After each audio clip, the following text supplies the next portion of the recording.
రాత్రి దేవుడు మనల్ని దీవించబోతున్నాడు. నమ్మిన ప్రతి ఒక్కరు కూడా కళ్ళు మూసి ప్రార్థనలో ఏకీభవించండి. పరిశుద్ధుడా, మహోన్నతుడా, సర్వోన్నతుడా, సర్వాధికారి అయిన దేవా, మీకు వందనాలు తండ్రి. ఇదిగో ప్రభా, ఈ సమయంలో నా తండ్రి దైవజనుని బట్టి, వారికి మీరు అనుగ్రహించిన నా తండ్రి చక్కని సంఘమును బట్టి, ప్రతి నెల నా ప్రభా సంఘ క్షేమము కొరకు, వారి యొక్క కుటుంబముల ఆశీర్వాదకరముల కొరకు ప్రభా సేవకులు నా తండ్రి జరిగిస్తున్న ఈ ప్రత్యేకమైన కూడికని బట్టి మీకు వందనాలు. యేసయ్య, నీ ఏర్పాటు ప్రకారము అభిషక్తులైన దైవజనుని ప్రతి నెల ఈ స్థలానికి తీసుకుని వచ్చి వారి ముఖకాంతిలోంచి నా తండ్రి మీరు మా అందరితో మాట్లాడుతున్న దేవా మీకు వందనాలు. మనిషి రొట్టె వల్ల కాదు కానీ నీ నోటి నుంచి వచ్చే మాట వల్ల జీవిస్తాడన్నారు ప్రభా.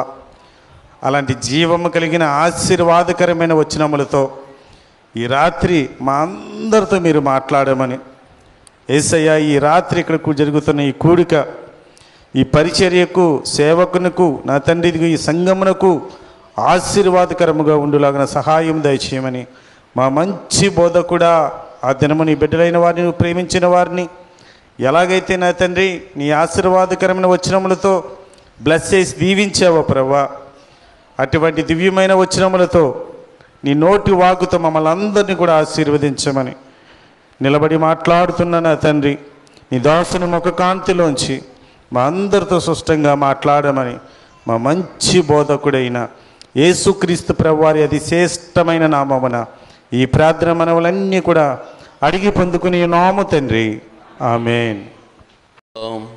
పరిశుద్ధమైన నామానికి సమస్త మహిమ, ఘనత, ప్రభావములు త్రియేక దేవుని నామానికి కలుగునుగాక. నేను వాక్య ధ్యానాలకు వెళ్ళే ముందు కొన్ని ప్రశ్నలు. మీ మధ్యకు నేను మూడోసారి కూడా రావడం ఎంతమందికి సంతోషమో అబద్ధం ఆడకుండా చెప్పండి. చేతులు ఎత్తండి. కొంతమందికి ఇష్టం లేకపోతే పర్లేదు, ఏమో మొహమే చెప్పండి, ఏమో కారుకి వెళ్ళిపోతాను. Very good. చేతులు ఎత్తిన వారిని నన్ను మాట్లాడు ప్రభువా, నీవే మాట్లాడుమయ్యా, నాతో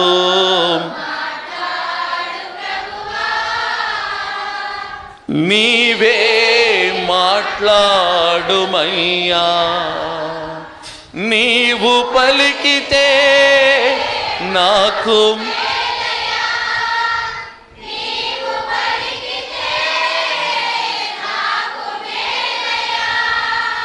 నీ దర్శనమే నాకు చాలయా, నీ దర్శనమే నాకు చాలయా, నాతో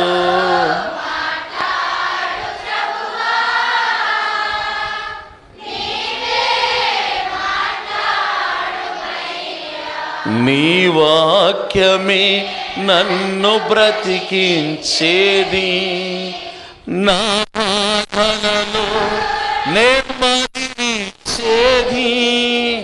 నీ వాక్యమే. అవును నాయన, నా బాధలలో నీవు పలికితే, నీవు పలికితే నాకు మేలయా,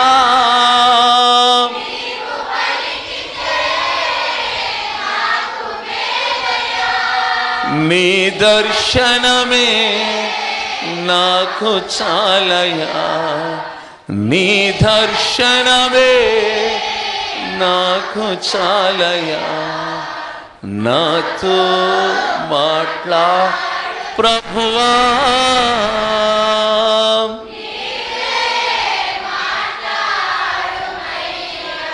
నీవే మాట్లాడుమయ్యా, నీవే మాట్లాడు. దేవుడు తప్పక తన వాక్యము ద్వారా ఈ రాత్రి నీకు నాకు ఏ మాట అవసరమో ఆ మాట దైవజనుడిగా నిలబడ్డ నా ద్వారా దేవుడు మనందరికీ వినిపించునుగాక. అందరూ కూర్చుందాం.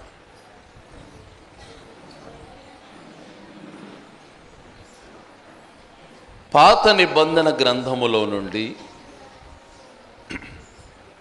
వాక్య భాగాన్ని చదువుకుందాం. ఆది కాండము 6వ అధ్యాయం 8వ వచనం. అయితే నోవాహు యెహోవా దృష్టి యందు కృప పొందిన వాడాయను. ఈ మాట మీరందరూ మీ తలలు పైకెత్తి నాతో చెప్పండి.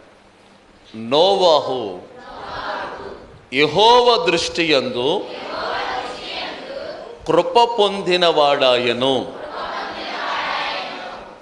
ఎవరు కృప పొందుకున్నారంట? Very good. నోవాహు.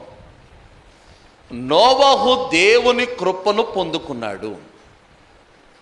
అసలు నోవాహు అనే మాటకు అర్థం ఏమిటి? 5వ అధ్యాయం 28వ వచనం. లెమెకు 182 బ్రతికి ఒక కుమారుని కని భూమిని యెహోవా శపించినందున కలిగిన మన చేతుల కష్టములోను మన పని విషయములోను ఇతడు మనకి నెమ్మది కలగ చెయ్యుననుకుని అతనికి. నా మొదటి మాట, నోవాహు అనబడిన వ్యక్తి దేవుని దృష్టిలో కృప పొందుకున్నవాడిగా మార్చబడ్డాడు. నా రెండవ మాట, అసలు నోవాహు అనే మాటకు అర్థం ఏమిటి అంటే నెమ్మది.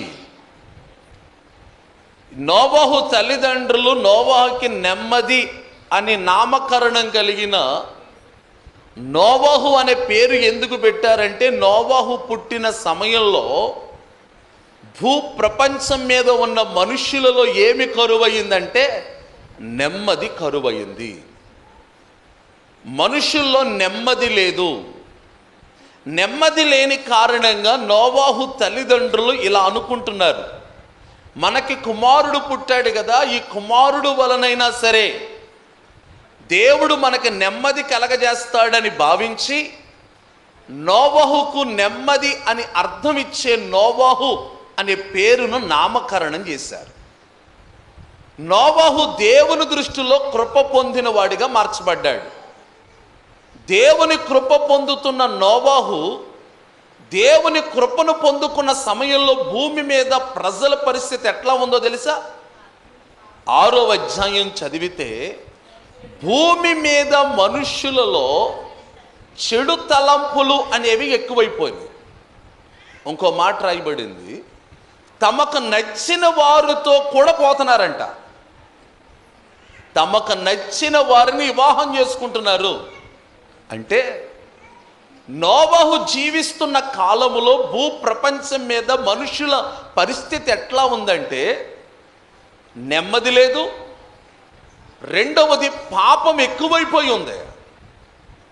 ఎంత పాపం ఎక్కువైందంటే మనుషులు తమకు నచ్చినట్లుగా పెళ్ళిళ్ళు చేసుకుంటున్నారు, కానీ వివాహ విషయములో దేవుని చిత్తం ఏమైతే ఉంది అని దేవుని చిత్తం కొరకు ప్రార్థన చేయడం లేదు. ఇక్కడ చాలామంది చెల్లెళ్ళు తమ్ముళ్ళు ఉన్నారు. మీకు మాట చెప్తున్నాను, మీ వివాహ విషయములో దేవుని చిత్తం ఏమిటో ప్రార్థించేవారిగా ఉండాలి. మీ మ్యారేజ్ విషయంలో దేవుని కృప ఏ విధంగా ఉందో దేవుణ్ణి అడగాలి. ఆడపిల్లైతే, తండ్రి నాకు వివాహ వయసు వచ్చింది, నన్ను అర్థం చేసుకునే మంచి భర్తను నాకు దయచేయి నాయనా అని ఆడపిల్ల ప్రార్థన చేసుకోవాలి. తమ్ముడు కూడా, ప్రభువా నన్ను అర్థం చేసుకునే భార్యను నాకు అనుగ్రహించు నాయనా అని ప్రార్థన చేసుకోవాలి. ఎందుకంటే ఈ రోజున కుటుంబ వ్యవస్థలో వివాహం చేసుకున్న భార్య భర్తల మధ్య అండర్స్టాండింగ్ అనేది లోపించింది. భర్త భార్యను, భార్య భర్తను అర్థం చేసుకోవడం లేదు. వివిధ రకాలైన సమస్యలతో భార్యాభర్తల మధ్య లేనిపోని గొడవలు ఈనాడు క్రైస్తవ కుటుంబాల్లో కూడా ప్రారంభించబడ్డాయి. ఎందుకంటే వారి మధ్య సరైన అవగాహన లేదు. నోవహు జీవిస్తున్న కాలములోనంట ప్రజల్లో పాపం ఎక్కువైపోయి తమకు నచ్చిన వారితో నచ్చినట్లుగా పోతున్నారు వాళ్ళు. అంటే దేవుని భయము అనేది కూడా లేదు. అప్పుడు దేవుడు ఇలా అనుకున్నాడు. ఏమనుకున్నాడంటే, అసలు ఈ మనుషుల్ని నేను ఎందుకు చేసుకున్నానా, వీళ్ళు లేకుండా చేసేయాలి అని దేవుడి కఠినమైన నిర్ణయాన్ని తీసుకుని, అసలు ఇంతమంది జనాభాలో ఒక్కడైనా నీతిమంతుడు ఉండకపోతాడా, ఒక్కడైనా మంచివాడు ఉండకపోతాడా అని దేవుడు మనుషులందరినీ పరిశీలన చేస్తున్న క్రమములో నా దేవునికి నోవహు ఒక్కడే కృప పొందిన వాడిగా కనబడ్డాడు. కొంచెం గట్టిగా చెప్పొచ్చు కదా. ప్రస్తుతం ఈ రాత్రి కూడా నా దేవుడు ఈ నిడమర్రి గ్రామాన్ని స్కాన్ చేస్తూ ఎవరైనా నీతిమంతులుగా ఉన్నారా అని నా దేవుడు ఒకవేళ ఈ రాత్రి పరిశీలన చేయడం మొదలు పెడితే, నా దేవుని కంటికి ఈ రాత్రి నువ్వు నేను నోవహులాగా కనబడగలమా అనేది ఒక ప్రశ్న కింద మనం వేసుకోవాలి. ఆనాడు నోవహు మాత్రమే దేవుని కృపను పొందుకున్న వాడిగా కనబడ్డాడు. అప్పుడు నా దేవుడు నోవహుతో మాట్లాడుతున్నాడు. నోవహు, నేను చేసుకున్న ఈ మనుషులందరి విషయంలో చాలా చాలా సంతాపము నొందుతున్నాను. వీళ్ళని ఎందుకు చేసుకున్నాననే బాధ నన్ను వెంటాడుతుంది. నోవహు, నువ్వు ఒక ఓడను చేసుకుని ఆ ఓడలోనికి నీవు, నీ భార్య, నీ 3 కొడుకులు, నీ 3 కోడళ్ళు ఆ ఓడలోనికి ప్రవేశించండి అన్నాడు. ఇప్పుడు నేను మిమ్మల్ని అడుగుతున్నా, ఓడలోనికి ఎంతమంది వెళ్ళారు? వింటున్నారా నా మాట? ఎంతమంది వెళ్ళారు? ఎవరు ఆ 80 నోవహు, 3 కొడుకులు, మొత్తం 8 మంది. ఇప్పుడు నేను అడుగుతున్న ప్రశ్న, నోవహు ఒక్కడే కృప పొందిన వాడిగా మార్చబడ్డాడా? నోవహు కుటుంబం అంతా దేవుని కృప పొందుకున్న కుటుంబంగా మార్చబడిందా? ఒక్కడేనా? ఇప్పుడు ఒక్కడే అంటే వాళ్ళకి ఎవరు వెళ్ళాలి? కుటుంబం మొత్తం వెళ్ళిందంటే నోవహు కుటుంబం మొత్తం కూడా ఏం పొందుకుంది? Very good. ఇలాగే సమాధానం చెప్పడానికి ప్రయత్నం చేయండి. నోవహు కుటుంబం అంతా కృప పొందుకున్న ఆ సమయంలో బయట పరిస్థితి ఎట్లా ఉంది? ఎక్కడ చూసినా భయంకరమైన పాపం. ఇంత భయంకరమైన పాపిష్టి ప్రజల మధ్య ఉంటున్న నోవహు తన భార్యను, తన బిడ్డలను, తన కోడల్ని లోకంలో వదిలిపెట్టక, లోకంలో ఉన్న మనుషుల వలె వదిలిపెట్టక, తన కుటుంబాన్ని మొత్తాన్ని కాపాడుకోగలగడానికి తన బిడ్డలకు భక్తిని నేర్పించాడు, తన కోడళ్ళకు భక్తిని నేర్పించాడు, తన భార్యకు భక్తిని నేర్పించాడు. అంటే దేవుని ఉగ్రత తన కుటుంబం మీదకు రాకుండానట్లుగా తన కుటుంబం మొత్తాన్ని దేవుని కొరకు ప్రతిష్ఠించుకున్నాడు. ఈ రాత్రి నేను మిమ్మల్ని అడుగుతున్న ప్రశ్న, నోవహు తన భార్యను, తన బిడ్డలను, తన కోడల్ని రక్షించుకున్నట్లుగా మందిరానికి వస్తున్న నీవు నీ భర్తనే, మందిరానికి వస్తున్న నీవు నీ కుమారుల్ని, మందిరానికి వస్తున్న నీవు నీ కుమార్తెల్ని, మందిరానికి వస్తున్న నీవు నీ కోడల్ని దేవుని కొరకు ప్రతిష్ఠించుకున్నావా? మందిరానికి బైబిల్ పట్టుకుని ఒక్కదానివే వచ్చేస్తున్నావు, నువ్వు ఒక్కదానివే కృప పొందుకుంటున్నావు. మరి నీ కుటుంబం అంతా, నీ కుటుంబీకుల పట్ల నీకు ఆ భారం లేదా? నా భర్తను నేను రక్షించుకోవాలి, నా బిడ్డలను నేను రక్షించుకోవాలి, నా బిడ్డలను ప్రభు సన్నిధిలో దేవుని కొరకు నేను వాళ్ళని పెంచాలి. ఒకవేళ యేసు ప్రభు వస్తే నేను, నా భర్త, నా బిడ్డలు, నా కుటుంబం అంతా, నా కోడళ్ళు, నా అల్లుళ్ళు మొత్తం అంతా కలిసి ప్రభు దగ్గరికి చేర్చబడాలి, ఆయన రక్షణని వాడలోనికి ప్రవేశించాలి అనే భారం ఈనాడు దేవుని మందిరానికి వస్తున్న నీలో ఉందా? ఆనాడు నోవహు తన బిడ్డలను, తన కోడల్ని, తన భార్యని ఎంత అద్భుతంగా జాగ్రత్త పరుచుకున్నాడు. లోకమంతా పాపిష్టి ప్రజలు, ఎవడికి నచ్చినట్టుగా వాడు పోతున్నాడు. కొంచెం ఓపెన్గా మాట్లాడుతున్నాను నేను. ఎవడికి నచ్చినట్టుగా వాడు పోతున్నాడు. ఒక వాయి లేదు, ఒక వరుస లేదు, ఒక విధానం లేదు. కానీ తన బిడ్డలకు ఈ లోక పాపం అనేది అంటకుండా తన బిడ్డలను ఎంత జాగ్రత్తగా కాపాడుకున్నాడు. నీ బిడ్డలను కాపాడుకుంటున్నావా నువ్వు? ఒక రోజున ఒక తల్లి నా దగ్గరికి వచ్చి, పాస్టర్ గారు నా కుమారుల కోసం ప్రార్థన చేయండి అంది. ఏమైందమ్మా? నా బిడ్డలు నా మాట వినడంలా, నా బిడ్డలు మందిరానికి రాకుండా బయటే లోకంలో తిరుగుతున్నారు, సినిమాలంటే వెళ్ళిపోతున్నారండి. ఒక్క క్రిస్మస్ రోజు తప్ప మిగతా ఏ రోజు నా బిడ్డలు మందిరానికి రావడం లేదండి. పాస్టర్ గారు నా బిడ్డలు రక్షించబడాలని ప్రార్థన చేయండి. పాస్టర్ గారు ప్రతి కుటుంబం రక్షించబడాలని ప్రార్థన చేస్తాడు, కానీ నీ కుటుంబాన్ని రక్షించుకోవాలన్న ఆలోచన, నీ కుటుంబాన్ని ప్రభు దగ్గరికి నడిపించాలన్న ఆలోచన, నీ భర్తను నీ బిడ్డలను ప్రభు సన్నిధిలో ఆయన కొరకు ప్రతిష్ఠించాలన్న ఆలోచన ఈరోజు దేవుని మందిరానికి వస్తున్న నీలో ఉందా? నా దేవుడు నోవాహుతో మాట్లాడుతున్న మాట, నోవాహు నీవు నీ భార్య నీ కుమారులు నీ కోడళ్ళు వాడలో ప్రవేశించండి. ఏమండి పాస్టర్ గారు నోవాహును బట్టి భార్య బిడ్డలందరూ వాళ్ళలోకి వెళ్ళిపోయారు అనే మాటలు చెప్పకండి. నోవాహును బట్టి తన భార్యను తన బిడ్డలను నా దేవుడు వాళ్ళలోనికి పంపించలేదు. వాళ్ళలో కూడా ఎవరిలో? నోవాహు భార్యలో, నోవాహు కుమారుల్లో, నోవాహు కోడల్లో కూడా ఏముందంటే దేవుని భయము ఉంది. ఈ రోజున దేవుని భయము నీ ఇంటిలో ఉందా? దేవుని భయము నీ భర్తలో ఉందా? దేవుని భయము నీ కుమారుల్లో ఉందా? దేవుని భయము నీ కోడల్లో ఉందా? మాట్లాడితే ఈ పాట పాడేస్తున్నాం మనం, యేసు రాజుగా. వచ్చేస్తాడు ఆయన. ఆయన వచ్చేస్తే నీ కుటుంబం పరిస్థితి ఏంటి? నీ భర్త పరిస్థితి ఏంటి? నీ బిడ్డల పరిస్థితి ఏంటి? నీ కోడళ్ళ పరిస్థితి ఏంటి? నీ అల్లుళ్ళ పరిస్థితి ఏంటి? వీళ్ళందరూ ఎడకపోవాలని ఎడకపోతారు. వాళ్ళందరూ పోతే పోయారులేండే, నేను ఒక్కడే పొరలోకి వెళ్ళిపోతాను అనుకుంటున్నావేంటి నువ్వు? అలా అనుకుంటున్న వారు మీలో ఎవరైనా ఉంటే బైబిల్ నుంచి ఒక ఉదాహరణ మీకు గుర్తు చేస్తా. బైబిల్ గ్రంథంలో ఒక వేశ్య ఉంది.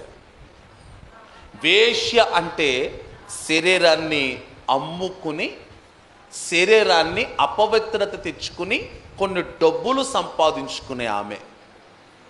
అలాంటి ఆమె ఇద్దరు ఏగుల వారు తన ఇంటికి వస్తే ఆ ఏగుల వారిని ఎక్కడో దాచిపెట్టేసింది. ఎందుకో తెలుసా? ఏగుల వారు తన ఇంటికి రాగానే కొంతమంది ఆ గ్రామస్తుల పెద్దలు అనబడిన వారు వచ్చి తలుపు కొడుతున్నారు. ఈమె కంగారు పడుతుంది. ఎవరో మన ఇంటికి ఏగుల వారు వచ్చారన్న సంగతి మన గ్రామంలో ఉన్న పెద్దలకు తెలిసినట్టుంది. ఈ పెద్దలు అనబడిన వారు ఏగుల వారిని చంపడానికి వచ్చారు. అయ్యా మీరు ఇక్కడ ఉండటం మంచిది కాదని వాళ్ళని తీసుకెళ్ళి ఎక్కడ మీరు పూర్తి చేయండి, మిద్ది మీద రహస్యంగా వాళ్ళిద్దరిని ఏం చేసేసింది? దాచిపెట్టేసింది. వాళ్ళిద్దరు ఏగుల వారిని చూడడానికి వచ్చిన వారు తలుపులు బద్దలు కొట్టి లోపలికి రాగానే వాళ్ళు అడుగుతున్నారు గ్రామంలో పెద్దలు, నీ ఇంటికి వచ్చిన వాళ్ళు ఏరి? నీ ఇంటికి వచ్చటం మేము కళ్ళారా చూసాం. వాళ్ళు మన దేశాన్ని మన ప్రాంతాన్ని వేగు చూడడానికి వచ్చారు. వాళ్ళు ఎక్కడున్నారు మాకు చూపిస్తావా? చూపించమంటే అయ్యా వచ్చిన మాట నిజమే, వాళ్ళు నా ఇంటికి వచ్చారు, కానీ వచ్చిన వారు నా ఇంటిలో లేరు, ఎప్పుడో వెళ్ళిపోయారయ్యా. అయినా సరే ఆమె మాట వినని ఆ పెద్దల వీళ్ళంతా సోదా చేస్తున్నారు. నేను ఈ మాట చెప్తున్నాను, కాస్త వినండి. అలా సోదా చేస్తున్న క్రమంలో ఆ ఏగుల వారు కనబడ్డారనుకోండి, దొరికారనుకోండి, ఈమెను ఏం చేస్తారా అంటే ఆమె ప్రాణం మీదకి వచ్చింది. అది దొరికితే ఇప్పుడు చచ్చిపోద్ది మొదటగా. అయినా తన ప్రాణానికి తెగించి వాళ్ళిద్దరిని దాచిపెట్టింది. వాళ్ళిద్దరిని దాచిపెట్టిన తర్వాత ఈ పెద్దలు అనబడిన వారు ఇల్లంతా సోదా చేసి వెళ్ళిపోతే, ఏ అమ్మా ఈ వేశ్య నువ్వు ఎందుకని వాళ్ళిద్దరిని దాచిపెట్టి అబద్ధం ఆడావనంటే ఆమె వాళ్ళిద్దరిని కిందకి దించి కొన్ని మాటలు చెప్పింది. ఏమనో తెలుసో? అయ్యా మీ దేవుడి గురించి మేము వింటున్నప్పుడు మాకు చాలా భయం కలిగిందంది. రెండో మాటలు చదువుదాం. యెహోషువ గ్రంథము 2వ అధ్యాయం. యెహోషువ గ్రంథము 2వ అధ్యాయం 11వ వచనం. మేము వినినప్పుడు మా గుండెలు మీ దేవుడని యెహోవా పైన ఆకాశమందును క్రింద భూమి యందును దేవుడే మీ ఎదుట ఎట్టి మనుష్యునికైనాను ధైర్యం ఏమాత్రమును ఉండదు. అయ్యా మీ దేవుడి గురించి మేము వింటున్నప్పుడు మా గుండెలు కరిగిపోయినాయి, అంటే భయం పుట్టుకుందంది.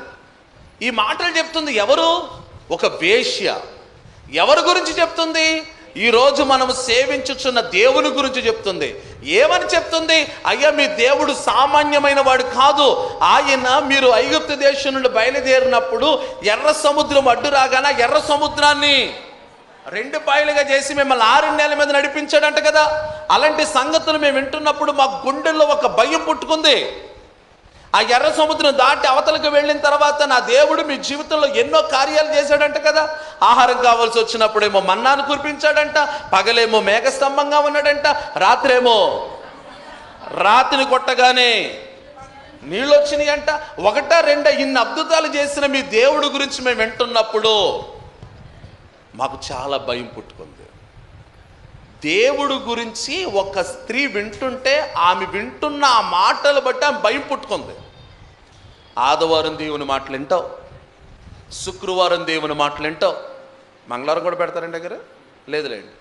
అప్పుడప్పుడు ప్రార్థన కూటాలు పెట్టినప్పుడు దేవుని మాటలు వింటావు, పొద్దున్నే టీవీ పెట్టేసి ఆయా దైవజనులు చెప్పిన మాటలన్నీ వింటావు, అన్ని ప్రసంగాలు వింటావు. కానీ నీకు దేవుడంటే భయం లేదు. దేవుని మాటలు వింటున్నప్పుడు నీకేం పుట్టాలి? ఈ రోజున దేవుని మాటలు వింటున్న దేవుని పిల్లలకు దేవుడంటే భయం ఉందా? మొన్న మధ్యకాలంలో మా పరిమళ గ్రామంలో మా మందిరానికి ఓ చెల్లి ఎక్కడో ఊరు నుండి వచ్చి ప్రార్థనలకు రావడం మొదలెట్టింది. ఆ చెల్లి నేను పలకరించాను. ఏ ఊరు అమ్మంటే పలానా ఊరనియా, పలానా వాళ్ళ ఇంటికి వచ్చానని అంది. చాలా సంతోషం అమ్మ, ఇక్కడ ఉన్నప్పుడల్లా మందిరానికి రా తల్లి, వాక్యం ద్వారా బలపరచబడమ్మా అన్నారు. సరేని అంది. అలా కొన్ని రోజులు వచ్చింది, వాక్యం ద్వారా బలపరచబడింది. మా ఊరు ఎప్పుడు వచ్చినా మందిరానికి వస్తాను. అలాంటి ఆవిడ సరిగ్గా 10 రోజుల కిందట పెళ్ళైన ఒకడిని తీసుకుని పారిపోయింది. అయ్యయ్య అంటారా మీరు? బాధపడుతున్నారా? ఎవరిని తీసుకుని పారిపోయింది? పెళ్ళైనడు తీసుకుని. ఆడికి 2 పిల్లలు. ఆడు మళ్ళీ ఆ భార్యను ప్రేమించి పెళ్లి చేసుకున్నాడు. మళ్ళీ నాడు ఒక ఆమెను ప్రేమించి పెళ్లి చేసుకుని 2 పిల్లలకు, కానీ మళ్ళీ ఒక కన్నె పిల్లతో ఆడికి, ఈ పిల్లకి తెలుసు ఆడికి పెళ్ళయింది, 2 పిల్లలు ఉన్నారని. పాపం చేయడానికి పెళ్ళయింది, పిల్లలు ఉన్నారని భేదమేం లేదు కదా. ఉందంటారా? టీవీలో సెల్ ఫోన్లో చూస్తలేదా? కుక్కర్లో పడేస్తున్నారు. దేవునికి స్తోత్రం చెప్పండి. ఎవరినే? భార్యలు భర్తలు పడేస్తున్నారు. ఎందులోనూ కుక్కర్లో పడేస్తున్నారు. ఇదివరకు కుక్కరంట కందిపప్పును ఏటమాసం ఉడకబెట్టుకోవడానికి ఉపయోగించారు. ఇప్పుడు మమ్మల్ని ఉడకబెడతాకు ఉపయోగిస్తున్నారు మీరు. దేవునికి స్తోత్రం చెప్పండి. ఆడెవడికో పెళ్ళయింది. పెళ్ళైన తర్వాత ఆ పిల్ల అంది, ఏమండి పలానా ఊరు వెళ్దామండి హనీమూన్కని. ఈడనుకున్నాడో ఇంకా నీకేమని వెళ్ళిపోదామన్నాడు. అంతే. ఆడు చాలా బాగున్నాడు. ఆడు తీసుకుని హనీమూన్కి వెళ్ళిన తర్వాత ఆడు చంపేసింది ప్రియుండి అడ్డట్టుకుని. ఆడున్నాడంటే కొండ ముచ్చు కూడా ఉండదు అంతలాగా. కట్టుకున్నవాడు చాలా అందంగా ఉన్నాడు. ఈ రోజున 1 2 న్యూస్లు ఎన్ని చూస్తలేదు మనం. పెళ్ళయ్యి ఈ పిల్లలున్న వాళ్ళకు కూడా మాయరోగం ఏంటి? నీకు పెళ్ళయింది, నీకు మంచి భర్త ఉన్నాడు, పొద్దున్న వెళ్తుంటే సాయంత్రం దాకా కష్టపడుతున్నాడు. ఎవరి కోసం? భార్య బిడ్డల కోసమే కదా భర్త కష్టపడేది. ఎవరి కోసమండి? భార్య బిడ్డలను పోషించడం కోసమే కదా పొద్దున్న వెళ్ళిపోతున్నాడు, సాయంత్రం దాకా కష్టపడుతున్నాడు. ఆ చెరువు దగ్గర కష్టపడుతున్నాడు, ఉద్యోగాల దగ్గర కష్టపడుతున్నాడు, ఆటో చేసుకుని వెళ్ళిపోతున్నాడు. ఎందుకని? నా భార్య బిడ్డలను బాగా చూసుకోవాలని. దారిలో ఆకలేసి ఏదైనా బిర్యానీ కనబడితే ఈ 100 రూపాయలు ఎట్టి బిర్యానీ తినేసేస్తే ఎలాగా? ఈ 100 రూపాయలు అంటే సాయంత్రం నా పిల్లలకి స్వీట్లు ఎట్టుకెళ్ళొచ్చు కదా అని తిందామని అనిపించినా తినకుండా కష్టపడి తీసుకొస్తుంటే ఆడొచ్చే లోపు ఫోన్లో కొన్ని సక్కబెట్టేస్తుంది ఇవిడి. మళ్ళీ ఆదివారం బైబిల్ పెట్టుకుని ఎక్కడికి వచ్చేస్తుంది? అబ్బో దేవునికి స్తోత్రం చెప్పండి. మీరు చాలా మంచోళ్ళంట. నాలంటాడు పాస్టర్ గారు వాకింగ్ చెప్తుంటే వెనకాల స్టార్టింగ్ చేసేస్తారు కొంతమంది. స్టార్టింగ్ చేసేస్తారు. మీకు తెలుసో లేదో ఒక కుర్రోడు అర్థమాల ఓ పాట పాడుతున్నాడంట, జ్యోతిర్మయుడు అనే పాట. ఒకసారి పాడండి.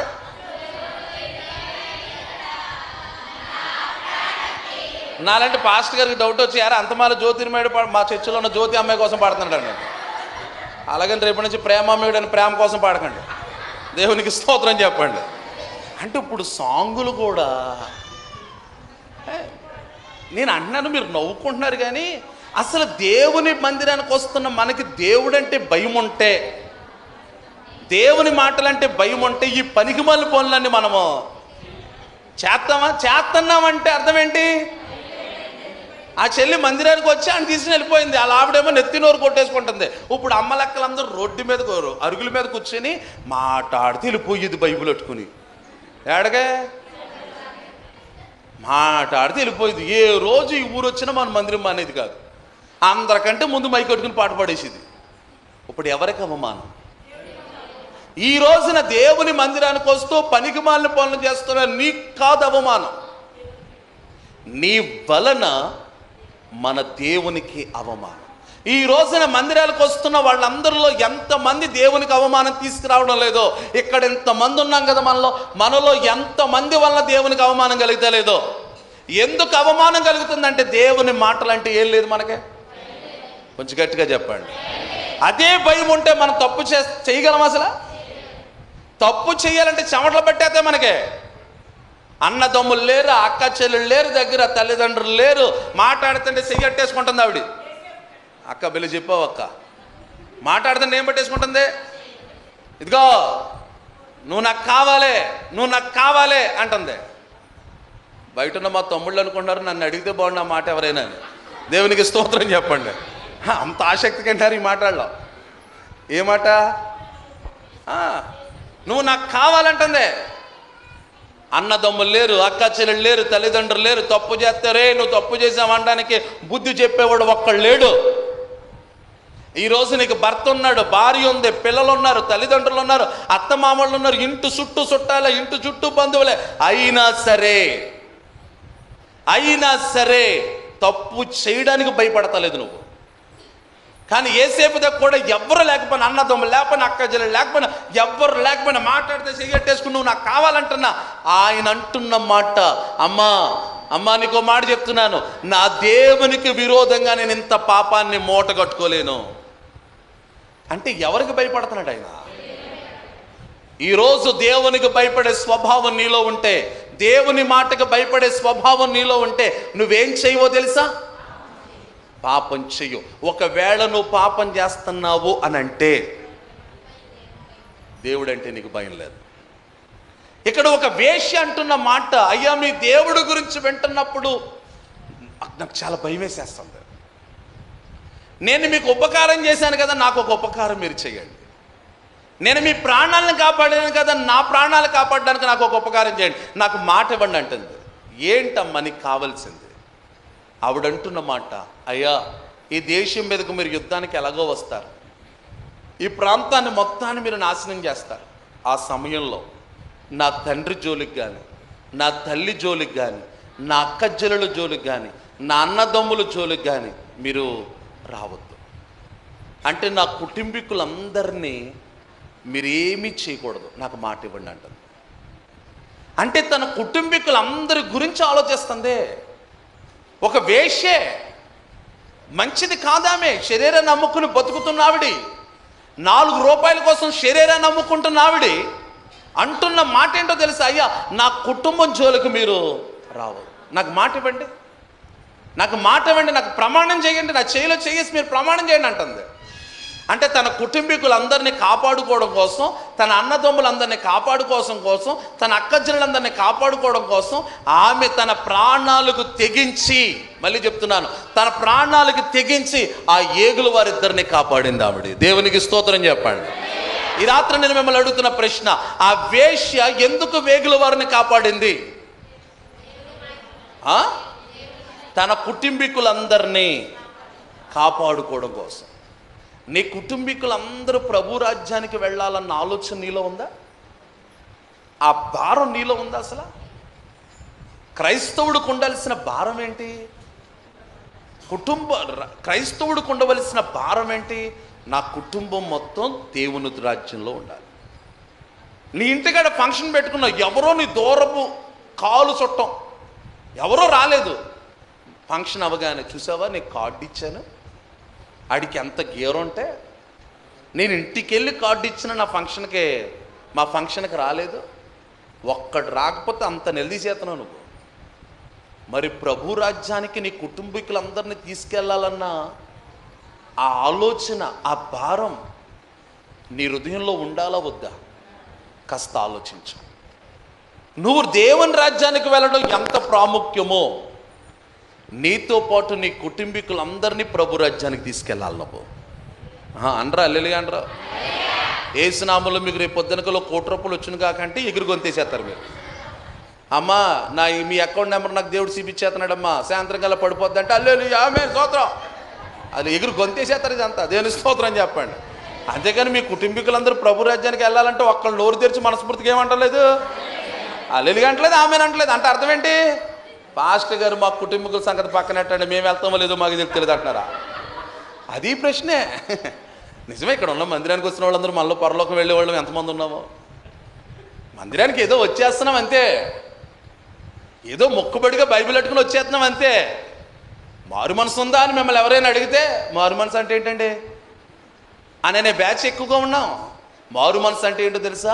నేను యేసు ప్రభు నమ్ముకోక ముందండి ఇలా బతికేవాడిని, సిగరెట్లు తాగేవాడిని, లేకపోతే బోల్డని వ్యసనాలండి, బోల్డని పాపాలు, అక్రమ సంబంధాలు ఇవన్నీ కలిగి ఉండేవాడిని. కానీ యేసు ప్రభు నా జీవితంలోకి రాగానే ఇవన్నీ వదిలిపెట్టి యేసు కొరకే నేను బ్రతుకుతున్నానండి. దేవునికి స్తోత్రం. దాని పేరేంటి? మారు మనసు. బాప్తిస్మం ఇచ్చే యోహాను గారు ప్రసంగం ఎలా ఉందో తెలుసా? ఏమని ప్రసంగం చేస్తున్నాడో తెలుసా? మనుషులారా మీ పాపాలు ఒప్పుకొనుచు. ఆయన ప్రసంగం చేస్తుంటే మనుషులందరూ కూడా పాపాలు ఒప్పుకొనుచు పశ్చాత్తాపడి ఏం పొందారంట? బాప్తిస్మం పొందారంట. మొట్టమొదటి కాలంలో ప్రసంగాలు అలా ఉండేవి, ఈరోజు ప్రసంగాలు అలా లేవు. ఈరోజు ప్రసంగాల శైలే మారిపోయింది, ప్రసంగం స్టైలే మారిపోయింది, ప్రసంగ తీరు విధానమే మారిపోయింది చాలామంది సేవకుల్లో. కానీ నా దేవుడి రాత్రి నీతో చెప్తున్న మాట, ఒక వేశ్య తన కుటుంబాన్ని కాపాడుకోవడం కోసం తన ప్రాణం మీదకు తెచ్చుకునేటట్లుగా, లేదా తన ప్రాణాన్ని సైతం వదిలిపెట్టేసినంతగా తన ప్రాణాలకి తెగించి తన కుటుంబం కోసం ప్రయత్నం చేస్తుంటే, ఎన్ని సంవత్సరాలు బట్టి బైబిల్ పట్టుకుని మందిరానికి వస్తున్న నీవు నీ భర్తని ఇంకా మార్చుకోలేదు, మందిరానికి వస్తున్న నీవు నీ బిడ్డల్ని ఇంకా మార్చుకోలేదు. కారణం ఏంటో తెలుసా? వాళ్ళ గురించిన భారం నీ హృదయములో లేదు. బైబిల్లోంచి ఒక ఉదాహరణ చెప్తాను. ఒక రోజున ఒక వ్యక్తితో నా దేవుడు మాట్లాడుతున్నాడు.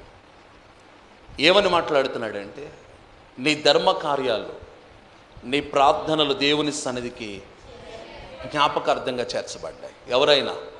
కొర్నేలు. దేవుడి మాటలన్నీ కొర్నేలుకి చెప్తా ఉన్నప్పుడు అదే అధ్యాయంలో నా దేవుడు పేతురు గారితో కూడా మాట్లాడుతున్నాడు. పేతురు, రండి చదువుదాం. అపోస్తుల కార్యాలు ఎన్నో అధ్యాయం అంటారు? వెరీ గుడ్, 10వ అధ్యాయం. వచనం కూడా చెప్పక్క, 9వ వచనం.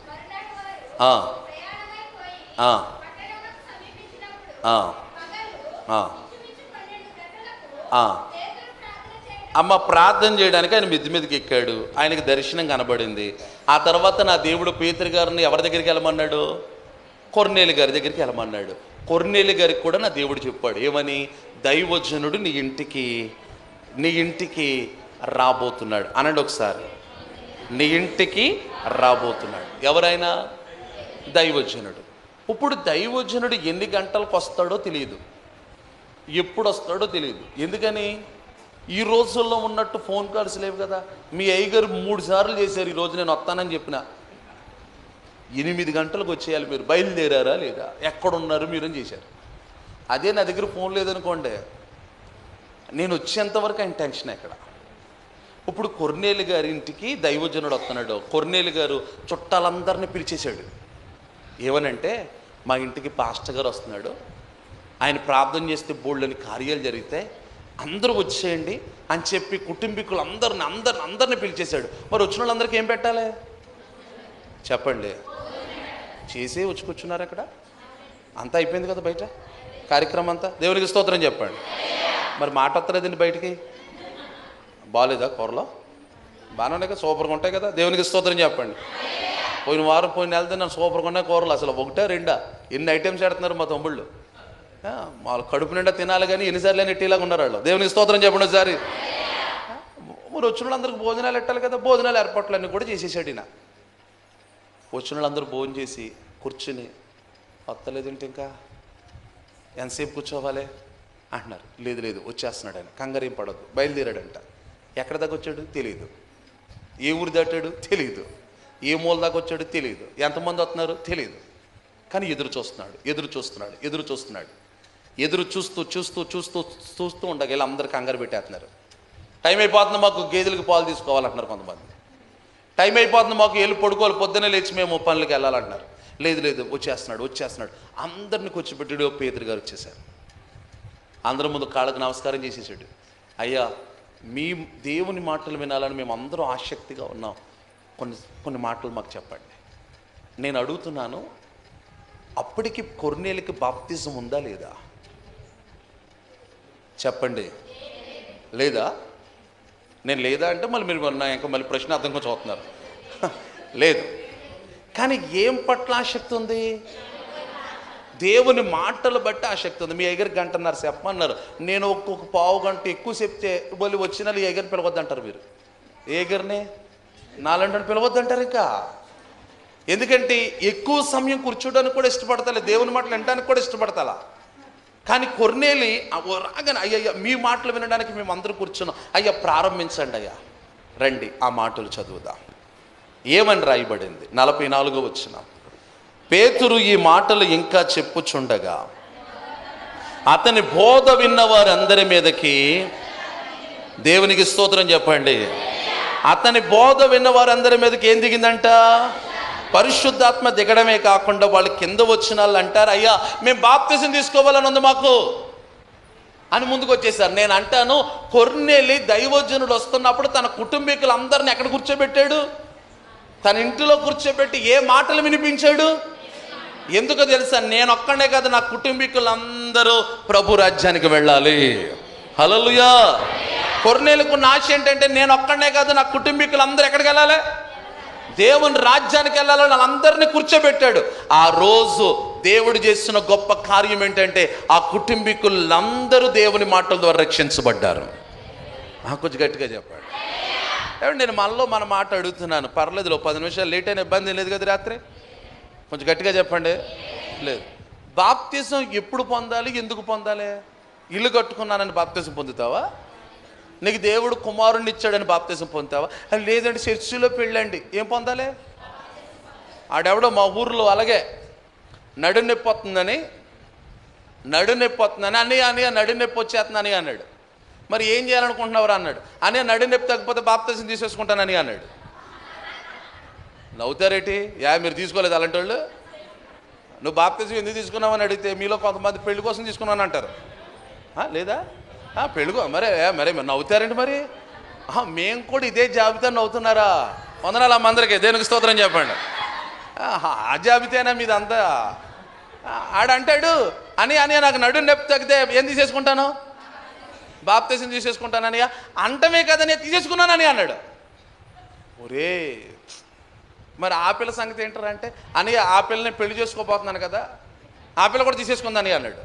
వెరీ గుడ్ అన్నాను. కానీ వాళ్ళిద్దరు కలిసి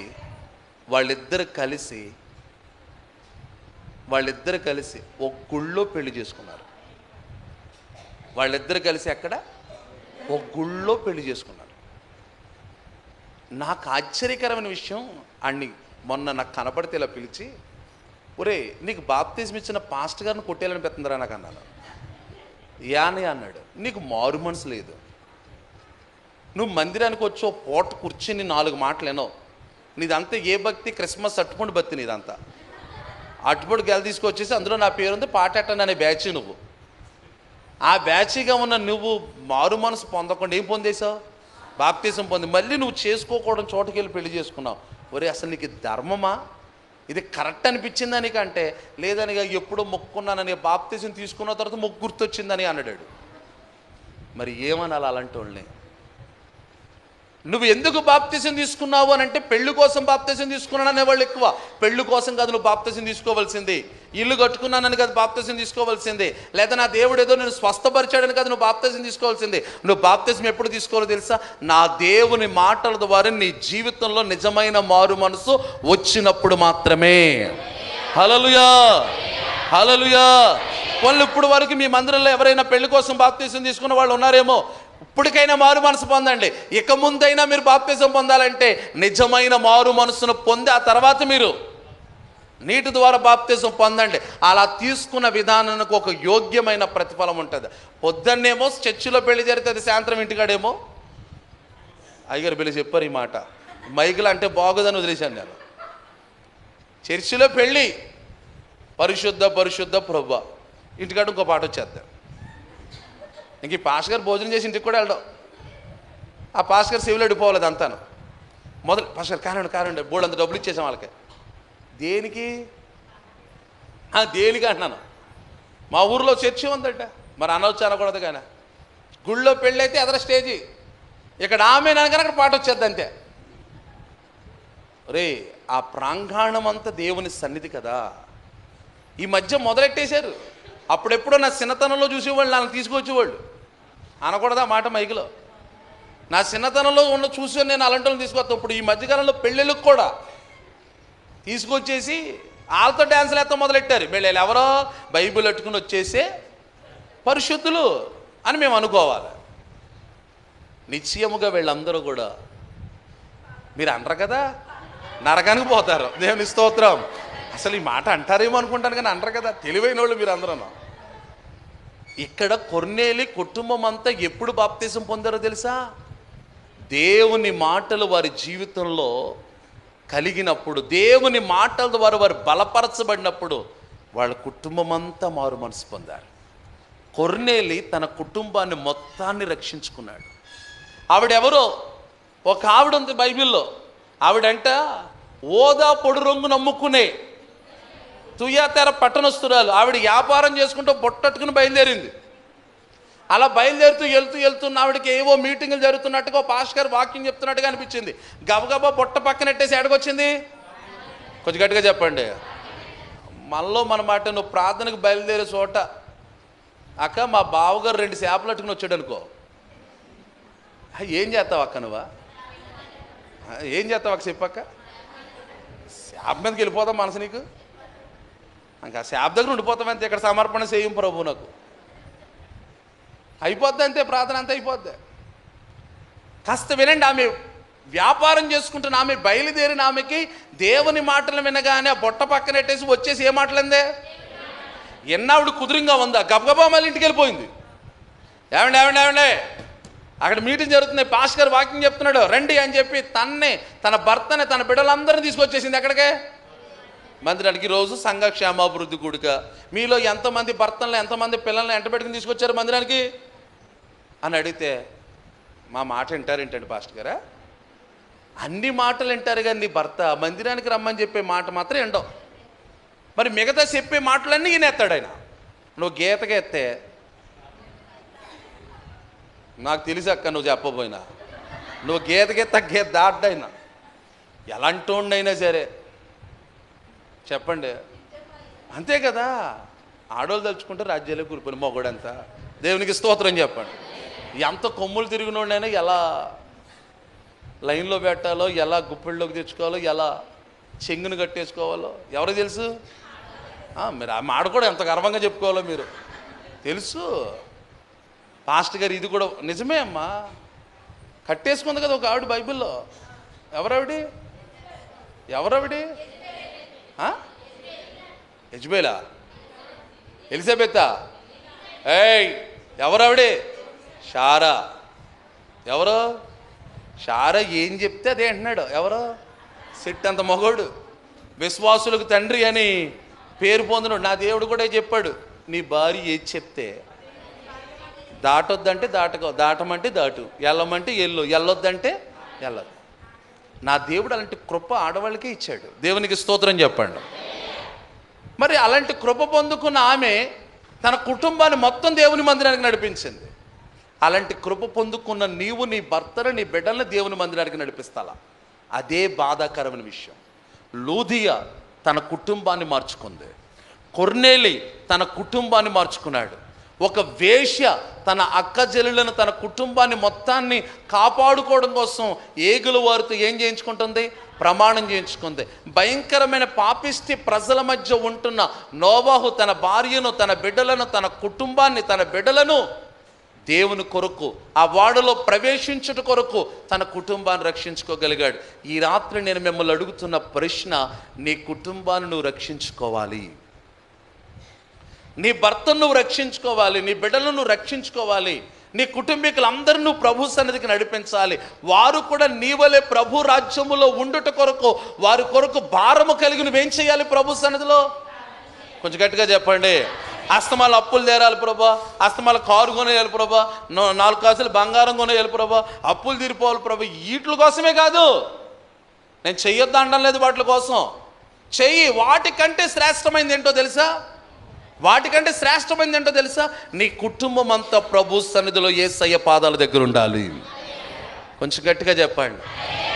ఈ మాట నాతో చెప్పండి. నా కుటుంబం అంతా యేసయ్య పాదాల దగ్గర, యేసయ్య సన్నిధిలో ఉండాలి.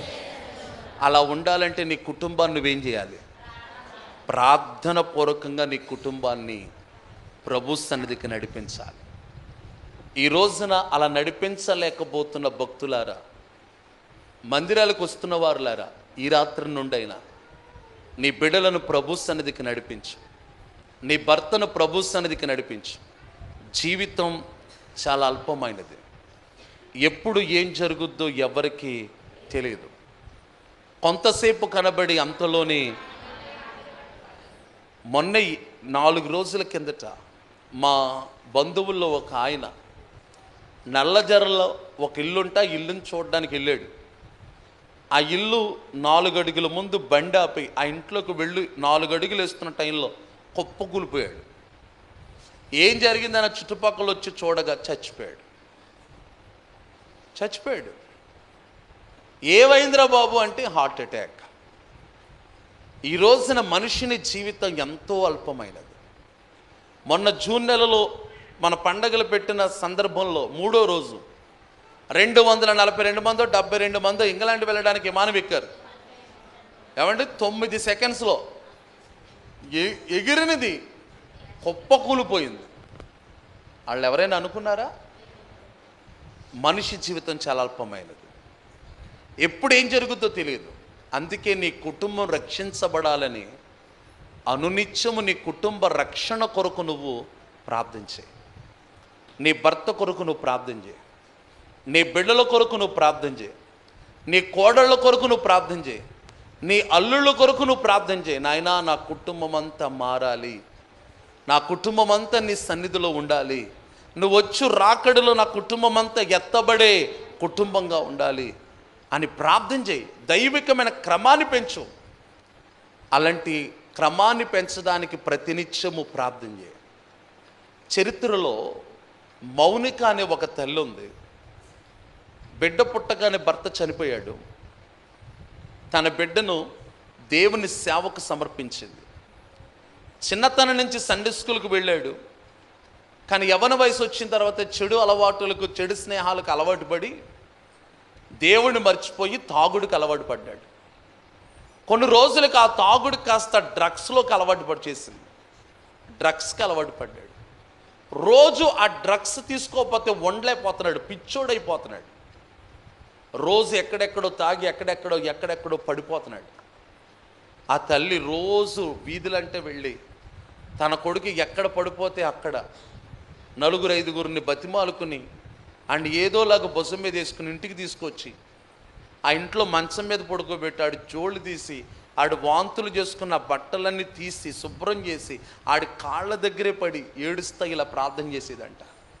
తండ్రి, నా కొడుకును మార్చు నాయనా, తండ్రి, నా కొడుకును మార్చు నాయనా.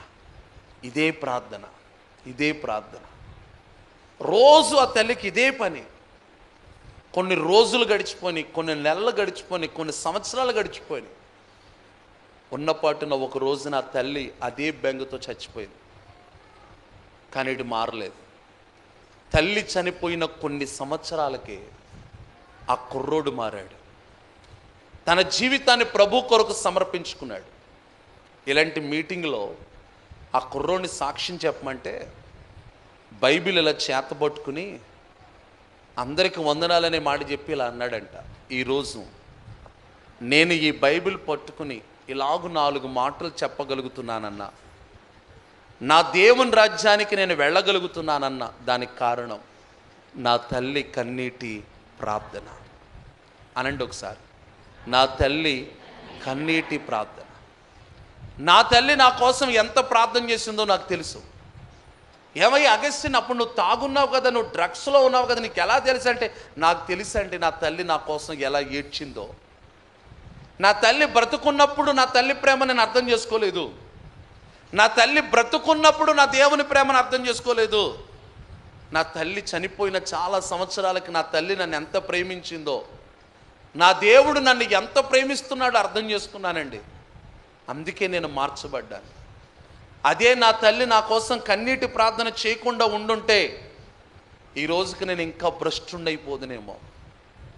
ఈ మాట నేను ఈరోజు గుర్తు చేయడానికి కారణం, నీ భర్త ఎంత తాగుబోతైనా కావచ్చు, నీ బిడ్డలు ఎంత తిరుగుబోతులైనా కావచ్చు, నీ కన్నీటి ప్రార్థన ఎంత ఘోర పాపినైనా నా దేవుడు మార్చడానికి కారణమవుతుంది. హల్లెలూయా. ఎవరి కన్నీటి ప్రార్థన? నీ కన్నీటి ప్రార్థన. ఎప్పుడు నాకు అది కావాలి ఇది కావాలని లోక సంబంధమైన ఆశీర్వాదాల కొరకే పాగుళ్ళు అడగో. ఎందుకు ఈ మాట చెప్తున్నానంటే, ఈరోజు ఒక ఆయన కలుసుకున్నానండి ఆ పాస్టర్ గారు వాళ్ళ ఇంటికాడ. ఓ పెద్ద ఆయన వచ్చి కూర్చున్నాడు. మాట్లాడుతున్న సందర్భంలో ఓ మాట విన్నాను.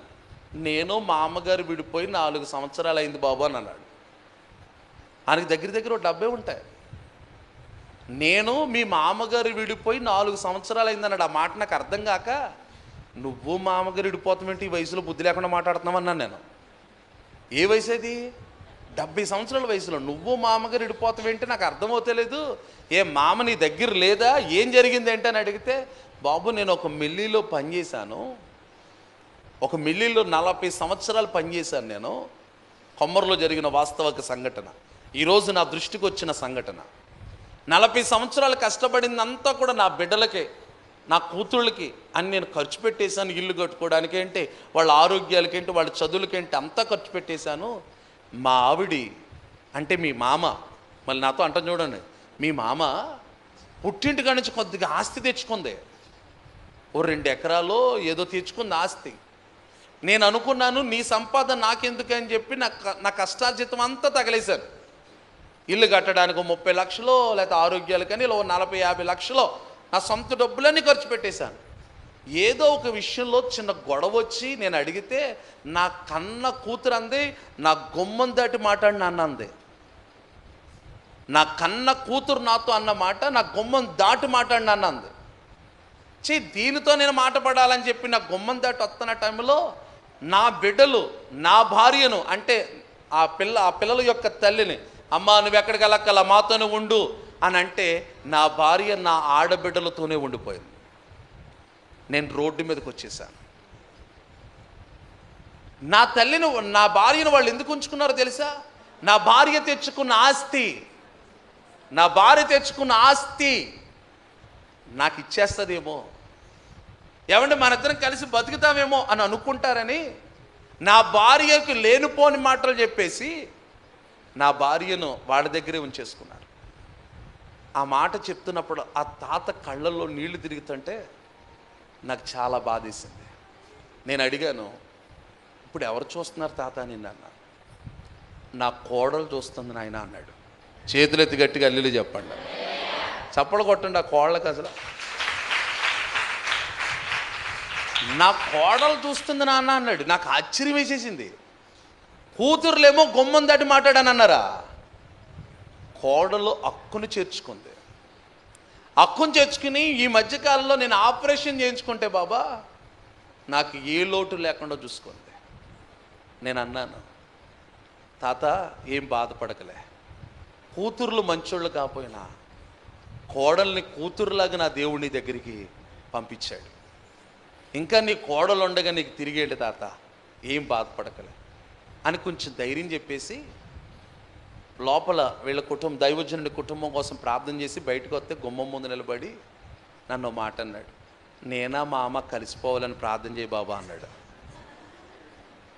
నేనా మా అమ్మ కలిసిపోవాలని ప్రార్థన చేయాలి.